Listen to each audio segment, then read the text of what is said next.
ভালোবাসা অবশ্যই ভালো। আমি কখনোই বলবো না যে ভালোবাসা ভালো না। শুধু মানুষগুলো সঠিক হওয়া দরকার। তুমি যাকে ভালোবাসো, যদি সেই মানুষটা সঠিক হয়, তাহলে সত্যি ভালোবাসার মতো সুন্দর আর কিছুই নেই। কিন্তু যদি মানুষ সঠিক না হয়, বা তুমি যাকে ভালোবাসো তার জীবনে তোমার কোনো গুরুত্বই না থাকে, বা তোমার আত্মসম্মান বোধ যদি তার ভালোবাসার কাছে ছোট হয়, দিনের পর দিন হারতে থাকে, তাহলে সেই ভালোবাসার কি মূল্য?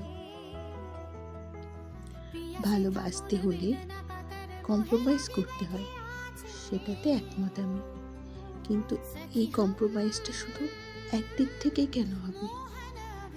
যদি ভালোবাসা থাকে, তবে সেটা ভালোবাসার মতো হয়ে থাক।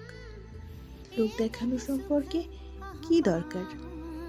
আজকালকার দিনে ভালোবাসা বিষয়টা ভালোবাসার থেকে লোক দেখানোটা বেশি হয়ে গেছে।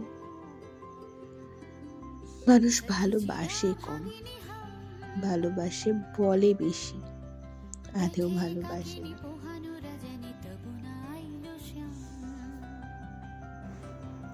তাই কাউকে ভালোবাসি বলার আগে, বা তার সাথে সারা জীবন থাকবো এটা ভাবার আগে, অবশ্যই দেখে নেওয়া উচিত যে তোমার গুরুত্ব তার জীবনে কতখানি।